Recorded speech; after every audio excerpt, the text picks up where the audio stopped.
Salut YouTube, Kwame, j'espère que tu vas bien, peu importe l'heure et l'endroit où tu regardes cette vidéo, sois le bienvenu. Avant de commencer, clique sur like, abonne-toi et active la cloche de façon à être tenu au courant quand je posterai une nouvelle vidéo. Keke Palmer. Keke Palmer est une chanteuse, elle est actrice aussi.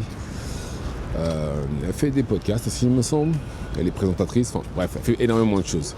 Vous connaissez les Américains, en général, ils font 55 000 trucs différents et c'est bien accepté, contrairement à la France. Enfin, non, ça commence à être mieux accepté, de plus en plus d'ailleurs, et tant mieux. On ne peut pas limiter les gens à un ou deux talents si la personne en a 55 000, d'accord? Et Keke Palmer a récemment été invitée dans un podcast, on va dire. Ouais, elle a récemment été invitée dans un podcast. Et on lui a posé la question à savoir si elle était célibataire, si elle voulait se marier, etc. Elle a répondu oui. Mais elle ne veut pas vivre sous le même toit que son mari. Parce qu'elle estime que elle a besoin de son espace, elle travaille beaucoup, elle veut pouvoir garder comment ça s'appelle, de l'excitation quand elle va voir son mec, etc. Quand elle va voir son mari, pardon. Et c'est pour ça qu'elle veut absolument vivre toute seule dans son toit ou sous son toit, pardon, et le mec dans sa maison. Et beaucoup de gens l'ont critiqué par rapport à ça. Et personnellement, je ne comprends pas pourquoi. Déjà, c'est son avis, hein, elle dit ce qu'elle veut. Et ensuite, ce qu'elle dit, son argument tient la route, j'ai envie de dire. C'est pas fou ce qu'elle dit. Hein. C'est pas fou ce qu'elle dit. Et je pense que tous ceux qui la critiquent sont forcément des gens qui n'ont pas vécu avec leur conjoint sous le même toit, que ce soit leur mari ou, je sais pas, leur mec, enfin peu importe. Ils n'ont jamais vécu avec quelqu'un d'autre sous le même toit. Et c'est pas facile du tout. C'est pas facile du tout de vivre avec quelqu'un. Croyez-moi, c'est pas donné à tout le monde. Et c'est pour ça que ça pourrait être la solution pour beaucoup de gens, parce que surtout pour les gens qui n'ont pas été en couple depuis un long moment. Parce que quand vous avez été seul pendant un très long moment, vous êtes habitué à c'est pas en plus à certaines choses. Vous êtes tellement habitué à vous-même, j'ai envie de dire, que le moindre truc que la personne avec qui vous allez vivre va faire qui ne vous plaira pas, vous allez monter en l'air. Vous allez vous énerver. Mais vraiment. Donc c'est peut-être la solution pour beaucoup de gens, justement, de se retrouver, d'habiter sous deux toits, dans deux maisons séparées, et de vivre sa vie, c'est comme ça. Et la routine, bien entendu. La routine s'installe quand vous habitez ensemble. Voilà, tel jour on fait ça, il y a la vaisselle, il y a comment ça s'appelle, il y a la machine jour là, il y a ceci, il y a cela. Et beaucoup de gens n'ont pas envie de vivre ça, vous savez. Beaucoup de gens n'ont pas envie de vivre ça. Et la routine, justement, c'est ce qui tue les couples. Et comme elle le dit, l'excitation d'aller chez son mec, etc., c'est peut-être quelque chose qui est nécessaire pour qu'un couple puisse... Enfin, l'excitation, justement, c'est ce qui fait qu'un couple tient la route. Ce qui fait qu'un couple tient la route et qui fait que les gens restent ensemble pendant très longtemps et que ça paraît pas... et que c'est pas ennuyeux. C'est ennuyeux dès l'instant. Après, la routine, c'est pas une mauvaise chose non plus, parce que la routine, c'est ce qui structure... on va dire la vie.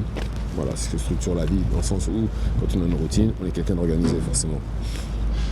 Ouais, quelqu'un qui a une routine, tu sais que voilà, tel jour, il faut faire ça.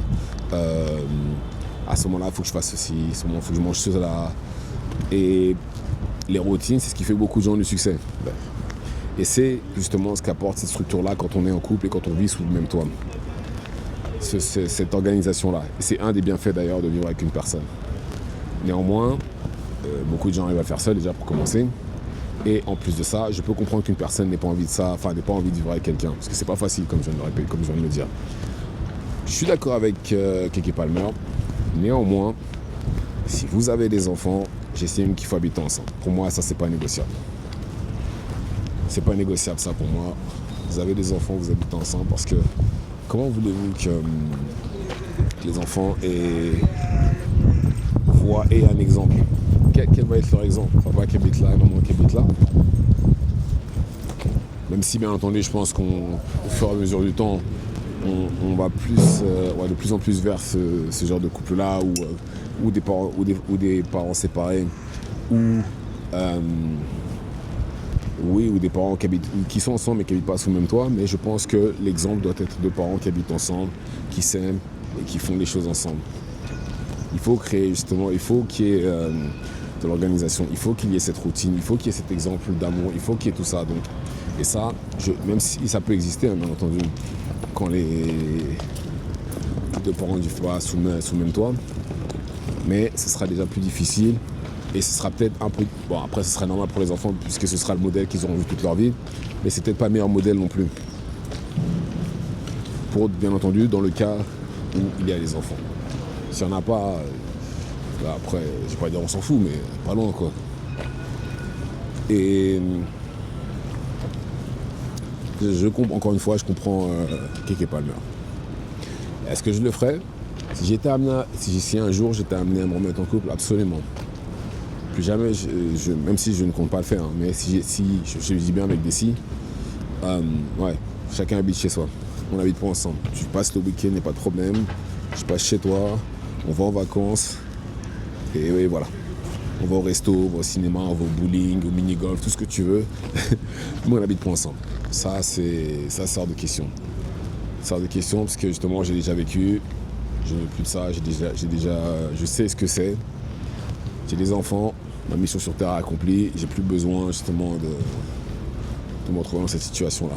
Je laisse ma place aux autres. Ouais, je laisse ma place aux autres pour ce genre de mission-là.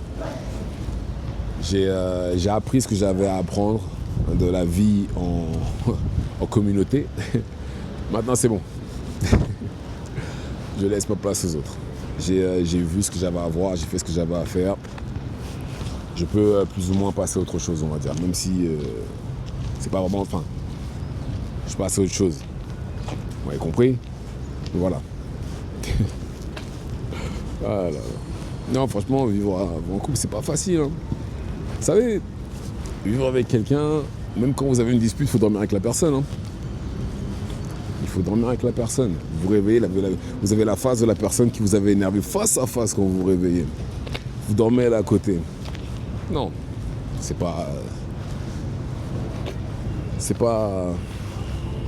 facile. Vraiment pas facile. Mais c'est expérimenté. C'est expérimenté, j'insiste. Mais je suis d'accord avec Keke Palmer. Dans le cas où on est marié, vivre ensemble, je ne pense plus que ce soit une bonne chose. Chacun chez soi et on se voit le week-end et voilà. Donc voilà, dites-moi ce que vous en pensez dans les commentaires. Activez la cloche de façon à être tenu au courant quand je posterai de nouvelles vidéos. Et c'est tout pour moi. Ciao, ciao.